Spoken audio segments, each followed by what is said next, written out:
Selamat datang di Pandit Talk. Kali ini kita bersama tamu yang cukup spesial bersamaan dengan jelang bertandingnya Indonesia di Piala AFC Futsal di pekan depan. Sekarang kita udah bareng sama Coach Hector Souto. Coach, welcome. Coach. Thank you very much.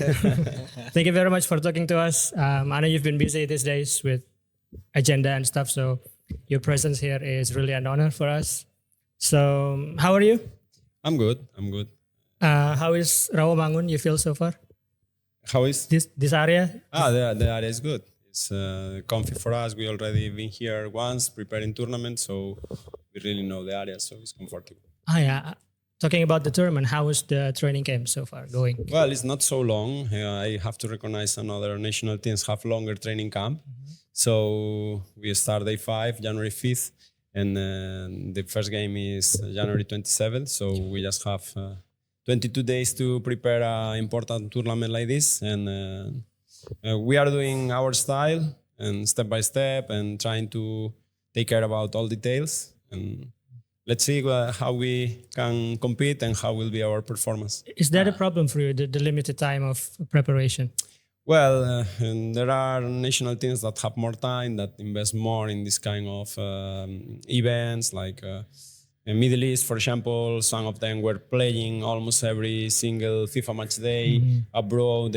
Some national teams went to Spain, went to another Middle East countries, went to Southeast area tournaments. So the background of some national teams is quite higher than ours in the investment in the last year. But I have to recognize that for the environment we have, for the ecosystem we have, for the conditions we find in federation when the managers arrive, the investment is being quite good for what we can afford, and we have to compete with our conditions. Okay. Coach, there is not so much difference between the TC squad now and the SEA Games squad. And what you're planning to do with this team in the Asian Cup, and what you expect from this team? Well, I think we are incorporating some youth players also in the TC for SEA Games and in the TC for AFC. Our idea is to compete the higher level we can, and to incorporate step by step youth players in the national team, keeping the best player, the senior player, and trying to give opportunity to new players. We are always focused on that, because national teams should be like that. And the squad is more or less the same. It's true that we have lost Evan Sumilena, that is important player for us, and he got an injury in the knees. It's nothing new, because everyone knows he is competing with pain in his knees since a long time ago. And usually if you don't stop to recover your injuries, this kind of problems happen. So now he is in good hands. He is treating well his injury. He had a surgery, and for us, of course, is a big loss. Another player that it was important for us and is important for us is Saifullah Ipul. He also got injury. It will be medium long-term injury as well. And we try to replace with youth players, and I think we will be really competitive. Because some people I've met for the past 2 days in next series, they've been saying the same thing about you. They said you're really down to the details and you're really tactical. Is that why you lost Evan Sumilena, and that's not a big problem for you, because you can replace Evan with another youth player? Well, I started my professional career first as youth division coach, but then as rehab coach. So my feeling with injury player is always deep, and I always try to take care of them. Today, this TC, we have a Spanish therapist that he is giving us new treatments, and with more advanced technology like ultrasound imaging, like EPI, that is a technique to recover tendons, ligaments, etc. And we are quite in good hands, and we also use this time that he is here to make the injury players come here to be tested and to be checked, and about their evolution and about their condition. About if I am deep in details and I can replace them, no one can replace anyone. So it's different player, different characteristic, and the team has to get adapted to the new characteristic of the new player. Unfortunately, in Indonesia, we don't have a lot of big, good pivots nowadays, dominant pivots. Hopefully, in future we will have it. But the typical posture, you say posture, right, in Indonesia of Indonesia people is not so high and strong as Japanese or Korean usually. Typical Asian, typical Southeast Asian. Typical Southeast of Asian. And that's a problem nowadays in futsal because many countries, like for example, Uzbekistan, Tajikistan, Kyrgyzstan, Iran, Iraq, Kuwait, they are quite strong. And also in other countries like South Korea and Japan, they are also quite strong. So these kind of games for us are always challenging because the body mass. And also, for example, nowadays, Thai players, you could see in the last competition that in SEA Games, in AFF under 14 and in AFF under 16, that the youth players already have a gym planning, weekly gym planning, and they are going 3-4 times per week, as we were informed there, that they have a plan, weekly plan to go to the gym every 3-4 days per week. So everyone is getting stronger in the competition, not only tactically, also physically, and that's challenging for us. And in the group phase, we will face Kyrgyzstan, that is quite strong, typical Russian style. We will face Iraq, super strong and fast players, and also Korean players that everyone knows that what Korea is in football. Yep. So it's a really difficult group phase for us. But as I say to the players, competition is competition. So ranking doesn't matter because according to my research, all those 3 countries are below our ranking in the FIFA. Yeah, but FIFA ranking is just 1 year evolution. Oh. So I don't know which was the algorithm behind the ranking. What I know is when you go to a competition, there are teams that are always complicated and more in futsal. The last editions of AFC and also AFF were decided for 1 or 2 goals different every single game. You are not seeing anymore in futsal 9-0. 10-1 is not even Iran can do that nowadays. That before 10 years ago Iran can win 12-1, 10-0. Nowadays it doesn't happen. So every country, every single country is investing much more in futsal every single year. Example, in our group, Kyrgyzstan, until the qualifiers, they have a Spanish coach, Luis Bernat, that nowadays is assistant coach in Football Club Barcelona, and he gave his legacy to Kyrgyzstan. Example, Iraq is under Brazilian coach nowadays, and Korea is under Portuguese coach nowadays. It doesn't happen in the past. I remember firstly when I arrived in 2013, to Vietnam, in the southeast of Asia, that it was like 5, 6, 7 foreign coaches in all Asia. Nowadays, every single country have a minimum between the league and national team, 5, 6. It means that everyone is getting more knowledge. Everyone is getting closer to Europe, to South America, and competitions will be challenging every time. Example, in the last World Cup, Afghanistan and Tajikistan could qualify, and it never happened before. It's interesting that you mentioned the difference of physicality between our players and Iraq, Kyrgyzstan, and all that. What advantage that we can use to face those players with our physicality, small and that thing?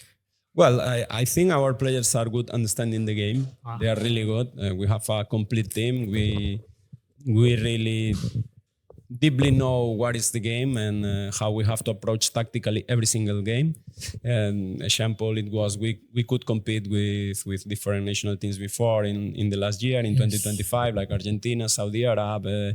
Over there, right? Yeah, over there in Velodrome, near here. And like Holland, like Latvia, like Thailand in SEA Games, etc. But even we have that kind of knowledge.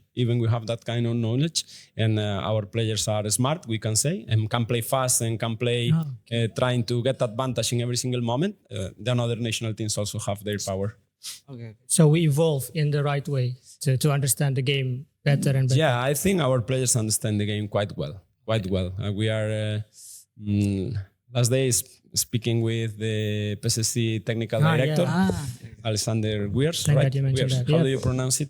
I pronounce it Zwiers. I don't know. Zwiers, okay, Alex Zwiers. So he was asking me how we train and what we take care about, and I was explaining here. So he said me, so you expose the players to a specific scenario, so in every single scenario they can learn every single situation. And I said, yeah, it more or less works like that. We basically propose real situation exercise that depending on the content on the target we expose to the player during exercise of 10 minutes, usually in futsal with change, etc., to the same single situation that is repeat once and another time and another time. And after that, when they understand this, you start to link the attack with the defense, with the transition, with the set piece, and they can get the whole idea of how we would like to play against pressing defense, how we would like to play against half-pitch defense, how we would like to play against close defense, how the set piece will be, etc. They were right about you. You're really down to the details, really stick to the details. Well, I think it's normal. I think it's normal. I feel like I was your player at the moment. If you want to succeed, you have to take care about the details. And I have to recognize it's not only me. My staff is quite good as well. We are developing our staff in a proper way that in future I hope they can be head coaches as well. We already sent some of the local coaches to China and they did a great job. They got the championship with more or less under 24, under 25 players. And under 19 national team, under 16 national team and AFF, they were runner-up and champion. So my target with coaches in Indonesia, if I have the chance to work with them and to collaborate, is always give them opportunities to grow, because at the end, someone gave me opportunity to grow in the past and I got the opportunity, I take it. So I hope more local coaches can make their own developer, their own career, and can, of course, improve their knowledge as well. Because sorry to say, but in lower categories like Liga Nusantara, like youth categories, the futsal I'm seeing is far away from the futsal we should see in youth divisions. But we cannot blame the coaches. We have to blame ourselves as federation. And what was the investment in last 15 years? Because we, of course, should collaborate with PSC in educational plans to promote better local coaches as well. Because at the end, if we have really good local coaches, the local players will be much better. And I have to work less. And how do you link the youth development, domestic league, and the national team? Well, the domestic league and national team are two different things on the futsal development. The domestic league, what we can do is, in my opinion, I am just technical advisor in PFL. It means I give advice about some details. For example, having Super Cup, Nation Cup and playoff, it was with Reza Praditya, it was my idea. Both together were speaking about that we must copy Spain, Portugal, etc. Because it's good that the players feel the competition like at least 3 times in a year, not just like one league and then in the half of the league, many of the clubs don't have any chance to win anything. So it's challenging for them. It's difficult for the players. The players, maybe one club in the half of the league, they see, we are 7th position, we cannot be champions, we will not go to second division. So I just skip to invest any money more and it's safe for me. So we would like that the clubs develop themselves. And one is regarding rules, setting that kind of competition and having rules like every club must have 3 under 20 in the first team is good. I hope in future we can set the rule that we will make one elite pro league. Every single club in the league must have under 20 team and they will compete sometimes during the year. I hope we can do that. Now is coming the Liga Dua, that it will be really positive. And my big dream is we can set an under 19 league, under 16, under 13 and under 10 in all single AFK and AFP. This will be my real dream because my opinion is Liga Nusantara, it doesn't really work because you cannot promote from amateur style to professional style just in 1 year because you succeed one time. In fact, in the last editions, almost teams that went from second division to third division went down again. Yes. So this is one of the sides. And national team is little bit different. We are having TCs during the year. We teach specifically what we want in the national team. And what we evolve more is our game model, our style to play, our details, etc. So it's like 2 important things inside the development of the futsal in here. So where do you see the development in the near future? Are we going in the right track to the ideal? In my opinion, we are going step by step in the right way. I think there are 2 challenging things. One is to make the league more attractive for the spectators, to make the league more attractive for the spectators. I think the clubs are investing a lot, and I think they are trying to do a good futsal in the league.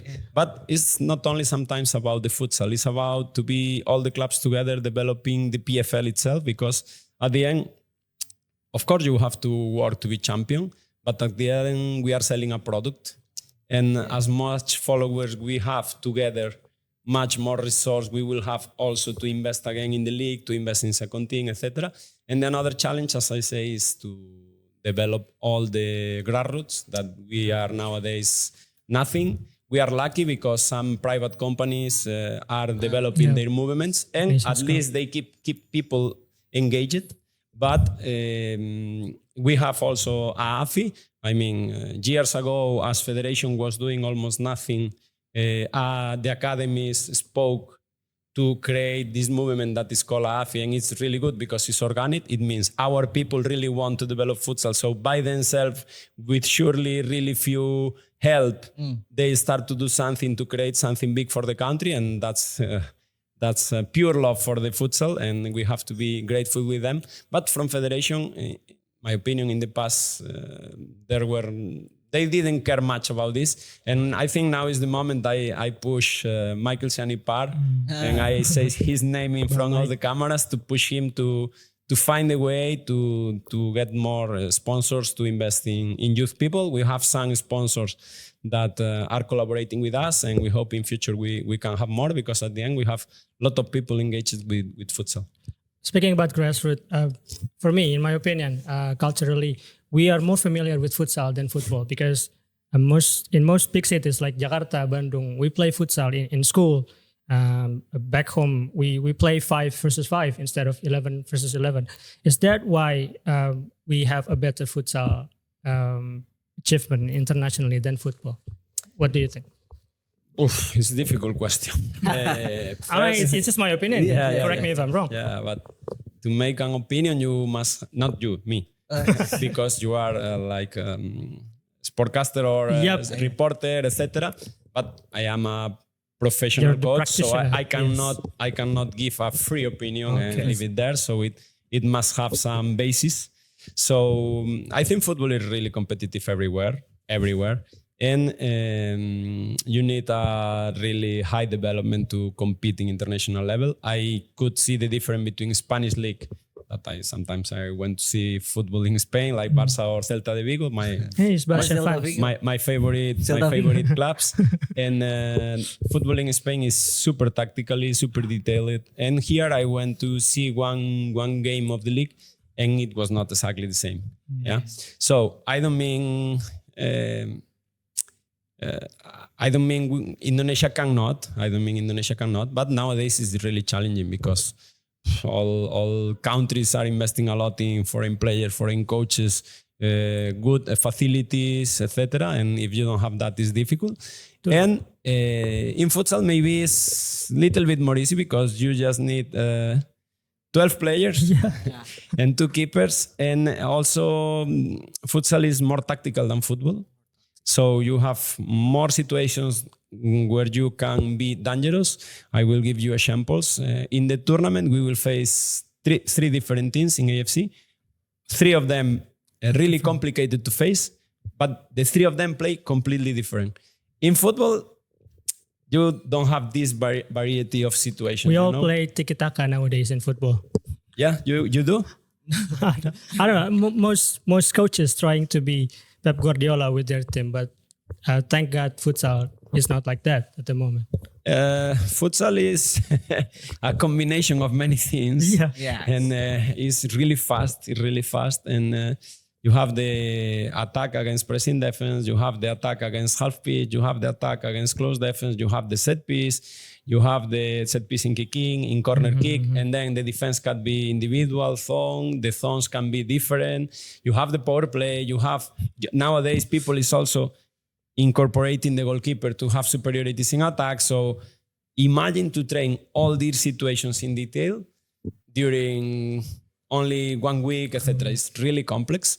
And football, I think, is more like positioning. Yep. And after the positioning, when you reach certain superiorities and arrive to the last meters, then is when Neymar is different than me, Yes. right? Yeah. Is where Neymar is different than me, or R9 is different than me, and that's the big difference. In here, you have one good thing. You are one of the biggest country in the world. It means you have a lot of population. It means this population have between 300 million, almost 300 million we are. I am sure there will be 40 amazing football player and 25 amazing futsal player. And what we have is to invest in future, to try to improve step by step. It's impossible to win always. And it's difficult to reach World Cup. In futsal, it's really difficult. But in football, I think, I'm sorry to say, but it's even more difficult than in futsal. Really, really difficult because a lot of faces and more countries that are trying to, and it's really challenging. And well, Indonesia is trying their way in both in football and in futsal. I hope for everyone we can do our best and we can improve. Coach John, I hope he can have a good performance in the upcoming competition and show everyone his style. Even he will not have much time to develop the team, but we have to try our best. And ourselves, after the AFF, after the Four Nations, the first and the second, after going to China, after the SEA Games, people have big expectation with us. And I think we will be really competitive in the tournament, but I think, I think to go to quarterfinal, it will be 50-50. And you say, solid, 50-50, why? Because the 3 games will be really, really, really, really difficult, really competitive. It means maybe we can win 3-0, but maybe we can lose 0-3. So it's challenging, and depending on how the game is going, it will be one side or another side, and futsal is like that. So I really encourage people to come to the group phase, to the 3 games, not only to the first, not only to the last, also with Kyrgyzstan, that maybe is the strongest national team in the group. And I think if we have the support of 16,000 people, it will be more easy for us. What we commit is in give our 100%. This is sure, because our players always do that way. If not, it's impossible to win as we were doing in the past. And every single competition is different and challenging. Again, you just mentioned we won the AFF, and then we just won SEA Games last year. How do you manage the expectation? How do you absorb the pressure to deliver the performance on the pitch? For me, personally, really simple, because I have more than 20 years experience in futsal. So, and football also. I also play football and was coaching. We'll talk about that later. But in futsal, I more than 20 years in futsal, and I know every single competition is different. Maybe you have one competition in September and you are champion, and you play another competition in December and you are 4th position. Example, in the last SEA Games, Vietnam defeat us 0-1. Yeah. But Vietnam got 4th position and we get the champion, the gold medal, So it's like, that's futsal. So that's why maybe I read, because I know maybe my players get affected and I try that don't do it. I read some comments in internet like, this national team don't play anything. I say to them, don't look at this, because it's not realistic. We did a good game. We have our mistakes. We have an opponent that is strong. Vietnam is developing themselves. We just have to continue step by step. The next game is Malaysia. The next game is Thailand. If we win the 2 games, is 99% we will be champion. So just after the game, they were like, the motivation was too down. They were really sad. I say, stand up, go fast to get dinner, take shower, go fast to get dinner. Tomorrow is game again, less than 24 hours to the next game. So it's futsal and sport in general, don't think about the past. I mean, the more you win, the more close you are to be defeated and to have a disaster. Example, Spain, Euro in football. They got the Euro 2008, World Cup 2012, Euro 2012. When we went to Brazil to the World Cup, the first game 5-1 we lost with Holland, and it was a completely disaster. And it's really normal. It's really normal. It's really normal. So the more you win, the more close you are to the disaster. So I always try to tell our players, don't think in the past, because if you think in the past is when the disaster comes. If you think in our game model, our way to approach the game, our intensity, our intention to play in attack, our details in set piece, we are closer to the victory. So it's not a pressure for us. I always ask them to enjoy, because it's the only way to face competition. Not everybody have the same mentality like you do. Like pressure, but pressure for what? What is the pressure? The pressure is if you are, there are external things and there are internal things. Okay, you must be focusing the internal things because the internal things are the things you can control. I cannot control what the guy in another building is thinking about me. What I have to control is my behavior, what I do every day, how I prepare the game. So I prepare. Did we prepare the games well? Yes. Did we take care about details? Yes. Did we organize well the competition? Yes. Do we arrive good in the tournament? Yes. Let's compete. Okay. And coach, are you into the tactical more than the skillful player? Because in the social media there is a lot of debate about Runtu Boy is not. You don't use him too much playing with because you. he's too playful and all that. First of all, Yes. Runtu Boy, that I call Ardi, is an excellent person, really nice guy, really good player with really good skills. Okay, and I have anything against him, and we have a pretty good relationship. He is really nice guy, and all of playmates in Timnas love him. So there is no debate about personal conflict or something else. And what I always look is for complete players. Okay, so I just have to be fair during the trainings, during the tournaments, and I check how they perform. So I gave him some opportunities in last TCs, in some TCs during last year, and I analyze another players comparing with him. We also gave opportunity in the same position to another players like Andarias Caret. And we are in the moment that we have to evaluate and give chance. Runtu Boy is a player with excellent characteristics that is always inside our agenda, inside our 40-50 player we are always monitoring in the league because we monitor every single game. So there is no debate. It means maybe in future if he come back in the league and start to be important in the games and get scores and get good in defense, good in superiorities, etc., is an interesting player for us. But it's not a question about tactic or technique or psychologically. I think the players are the whole thing together. You cannot separate one thing another thing. So you must choose the more complete ones. Yes, there's a lot of debate in social media. Ya, lagi pula persiapan juga sejauh ini sepertinya sudah cukup baik ya dari timnas karena a lot of preparation that we have been doing so far. Apparently, we're going to the right direction for this AFC Cup. But I want to ask about yourself, your background a little bit because, again, according to my research, you didn't really have much time to play. Your playing career is not that significant than your coaching. My question is, how did you end up coaching? Oof, it's a long story. How many minutes you have? How many minutes do you have? Okay, so I start playing futsal because it was the most common sport in my village. Yep. It means football in that time have only two teams, the senior team and under 18, and I was 12, so it was impossible to play in under 18.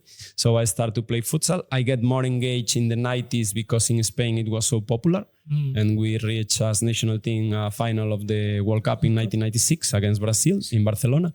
I remember that time, and I remember the local club close to my village always give us free tickets to join the game. So in that moment I got engaged. That's why I always push federation to invite youth in the schools to come to the stadiums because I know what does it mean. It was my example. And then as player, I was not really good. If I have to choose one style is Sergio Busquets, but not so skillful as him. Okay. So it's like someone that is not fast and is not strong and just can play simple, if you can say that. Okay. Very Sergio. But not really good. So I have to choose. I really like sport and I got inside... I went to university to study the sport degrees.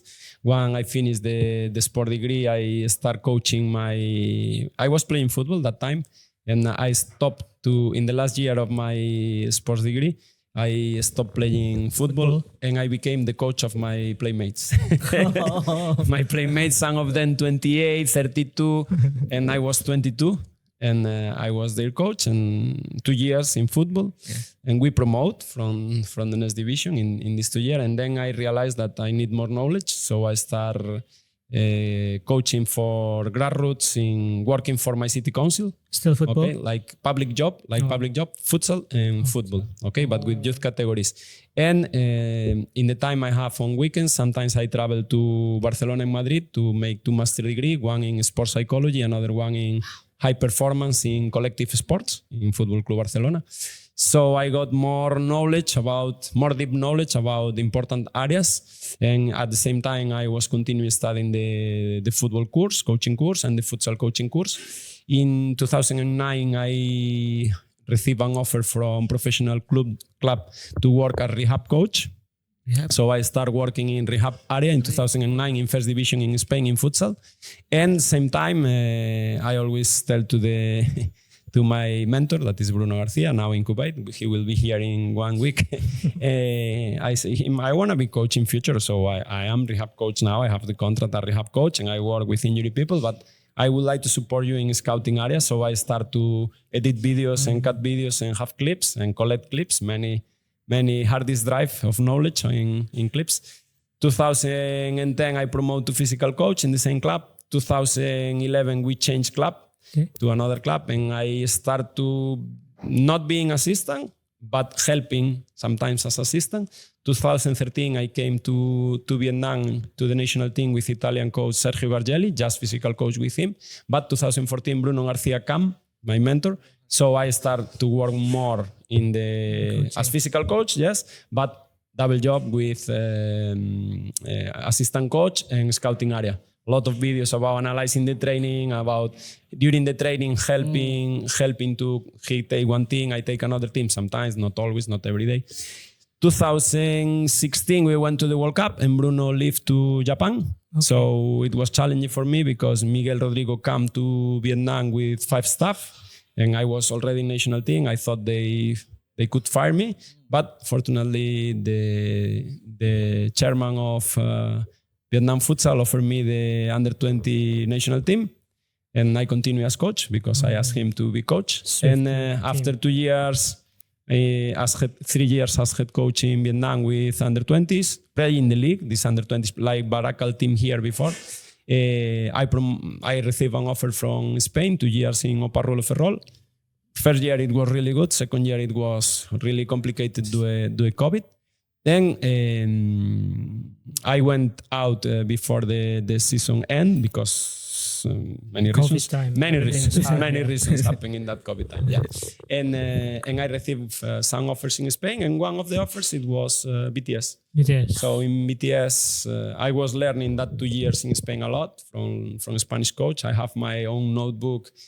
I play like this, but in future I would like to play from this coach. I would like to copy this from this coach. I would like to copy this from this. So many things I would like to copy and develop.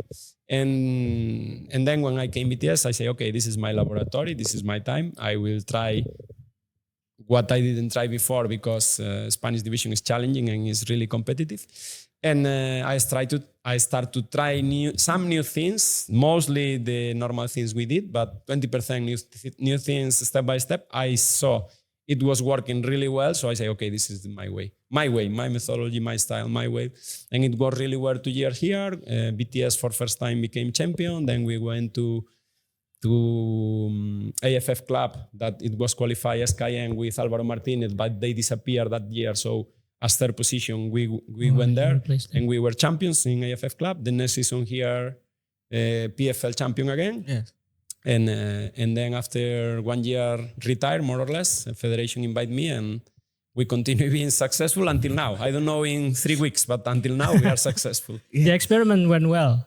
The experiment was going really well for you. It was not really an experiment because I saw that it works with another coach. So I say, why not me? If it works with them, why not me? I didn't try everything. I tried the things I really think it could work. Some of the biggest coach in Spain I tried to copy. Jesus Velasco, now in national team. Dani Rodriguez in Jaén. He got some Spanish Cup. Pato, he was in a not a really important club, but they play really, really nice in attack. So I always try to, Palma Futsal with Vadillo, I always try to incorporate things from them in that time. And some other coaches that I am not naming now because a lot of them, but Duda, for example, I like a lot his attacking style and we try to copy. with our players. Not the same to have our players that their players, but also it's not the same to have those that have me. Yes. So we are doing our way, and yeah, that's my way to that was my pathway to arrive here. Yeah, because it was challenging because I always explain I am instructor in Spain in the coaching courses, and one of the things no one teach you, but I always treat with them is the way of the coaches. Okay, there are 3 ways. No. There are basically 3 ways to be coaches. So coaches, pay attention. The first one is if you were former player, you get a shortcut really fast. So it means I play, not me, someone playing national team. It will be easy for him to have connection to start as assistant coach and promote to head coach. Really, really simple. Another option is you are inside one club. Like imagine you are the 3rd or 4th assistant or the cameraman in BTS, but you do the coaching course, you start in the under 20 and you are a clubman. Gradually. So from the clubman go. And another style is my style. You don't have any club near your village, so you have to study. You study a lot, and you get the minimum chance. You try to go inside the system and get your opportunity. So honestly, if you don't have any kind of connection maybe I should not say this because it's noisy. No, but if you don't have any kind of connection in PFL with some pro coach and some pro club, it will be really challenging and difficult to reach professional level. Of course, that was very difficult. It was very difficult because only some people, there's this saying that before you came, we had Kensuke Takahashi and Hasim Zadeh. Some people say that those 2 people were building the foundation for the national team. But according to your story, you have your own style, and I guess it went pretty well so far. Wait, sorry. First of all, I would like to respect Coach Hassan Sadet and Coach Kensuke. They did a great job in national team. I cannot compare with them because different time, different players, all different. Yes. But of course, what they did for national team, it helped me. Of course, and what others did before for national team, it helped them.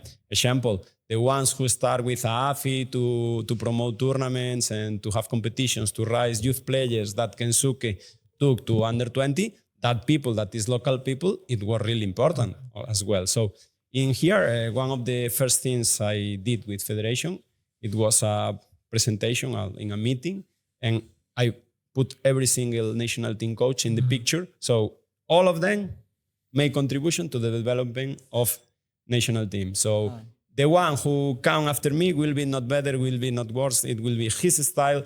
He will sure use the good things that we did. He will correct another things he thinks is wrong, and it will be always like this. So it's not they made the foundation for me. Of course, they made the foundation for me, and not for me, for Indonesia. And I really respect them, and I have pretty good relationship with both of them, with Coach Hasan Sadet and with Coach Kensuke. Both of them congratulate me when we won AFF personally, by phone, of course, and also with SEA Games. I have excellent relationship with them. And of course, they were crucial to help these players to improve. The thing is, we have to keep this continuity and sustainability for the national team. Yes. Yeah, after me, someone better than me, please.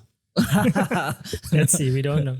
But we wish you to stay longer with us because we are gradually spiking. I'm getting old, so I don't know. You never know. Because sometimes you look Xabi Alonso, what happened with him? He was amazing in Bayer Leverkusen. I think he's a really good coach and really nice person. And looks, I don't know him personally, but I think he's really nice and he's a logic man. Like he uses the logics to explain the things. I like him so much, but he won the championship when he arrived, but after that, no, he didn't win, right?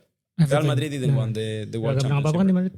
No, I'm sorry, I don't follow so much Real Madrid, but he always do his way and trying to be good with everyone. He should be given more time. I don't know. I believe he should be given more time in Madrid, but the fans or the players are not patient enough. The ego. I don't know.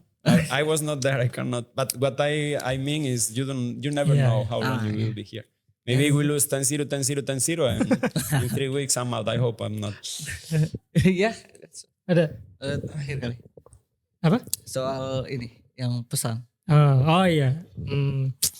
Again, the expectation is quite high in the AFC. What message that you can give to the fans out there? What do you want to say something to the fans out there to come to the arena or supporters? Or This is very simple, really, really simple. This is science, okay? In science, it's well known that home teams have always certain advantage, okay? For us, it's the second time we will play in Indonesia Arena, the first with Australia.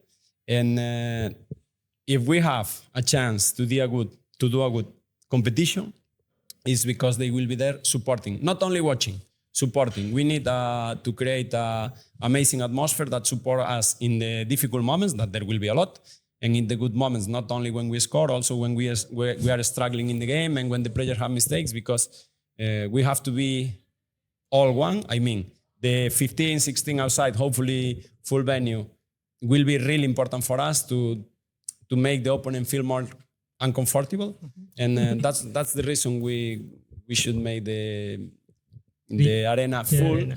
And I hope they don't wait to the quarterfinal, because maybe it doesn't come. So I hope they really support us in the 3 games. 3 games really challenging, all of them very different. But we will go first for the first, then we will prepare for the second and last for Iraq. That is the last one. No, but I believe they would come for all 3 group stages games. If you manage to go to the quarterfinal or more, there would be more people come to the arena. But those 3 matches, I guarantee there would be a lot of people coming to the arena. Don't worry. Don't worry. If it's not full, I will call you. You know where to find me. Okay. Yeah.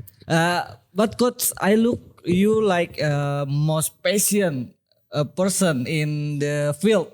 You're the most passionate person side pitch, because sometimes the referee would remind you to slow down, to low down and all that. But you, Well, my Stay- relationship your- with referees energies. is respectful, and they always ask me to calm down. But in the moment I am in my technical area, they cannot say me anything. Yeah. The only thing they can say to me is they will punish me. They have the yellow card, they have the red card. So I was not sending off yet with national team. So until now, I'm doing well my job, I think. And what I'm trying to do is to make them be fair, because according to my opinion, and my opinion is based in a lot of games analyzed, the game they are allowing in Asia is too aggressive.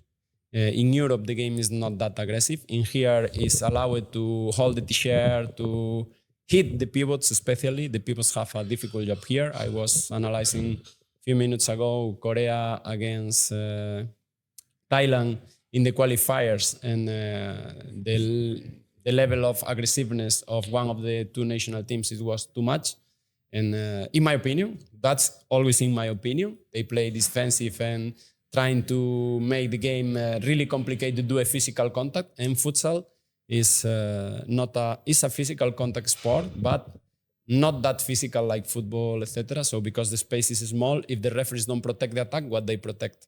What we all would like to see is games 5-5, 6-6, etc. But if you don't take the falls, there are not 10 meters, there are not space for 1-on-1. Imagine, run to boys trying 1-on-1. Nice. Someone hold his t-shirt. The 1-on-1 will be not successful.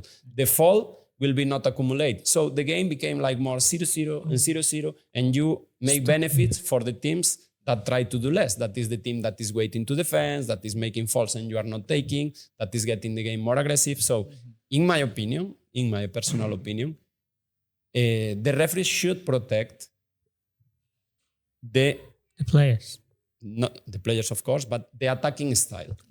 It means if the defense is too aggressive to the attack, they should set the level there and take the falls.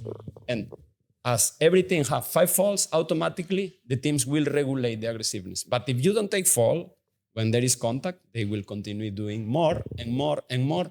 Why? Why the players are escalating the level? Because they want to know, okay, the fall is here. The fall is here, not here. So this is the reason I always complain with the referees, because especially in the league in here, not always complain, but I always give advice to, especially in the league in here, and also in my time in Spain, I don't really like when a player try 1-on-1, someone push him and they don't take the foul because they say, no, it's not too much. No, you are not here to say it's too much or it's not too much. You are here to follow the rules. In the rules is if someone pushes someone, in the rule number 12 in FIFA manual is really clear. So it's something that's the reason usually I am so active in the bench, and also because I'm always correcting tactics. We analyze so many games about the opening. I really know what they will do more or less. They always can change some situations. So I try to support the players to be detailed in what they are doing. You look like follow the players to defense in the field. Yeah. Because maybe instead of 5-5 is 5.5 to 5. I'm trying to. Okay. I hope they like it. Nice. If some of the players complain about that, you please tell me because I will try to correct. We'll do. I like that. I like that mentality. So that was it. Thank you very much for the explanation, for your time to talk to us. Again, I'm sorry if I disturb your Monday. It's been a tight schedule for you because until next week in the tournament, you have a lot of agenda, of course. And yeah, we just want to say thank you and we wish you good luck in the AFC. And Thank you very much from my side. I felt really comfortable with both of you and all your staff. Thank you, my pleasure. It was a really nice time, and anytime you need me, there will be no problem. Yep, Yes. will do. Thank you very much. Thank you Coach. very much. Thank you very much. Thank you. Actually, we have a lot of things more to talk about off cam, but I have to do the closing first. Oke, itu dia Pandit Talk bersama Coach Hector Souto dalam persiapannya jelang AFC Cup di Jakarta minggu depan. Dari kita take sekarang video.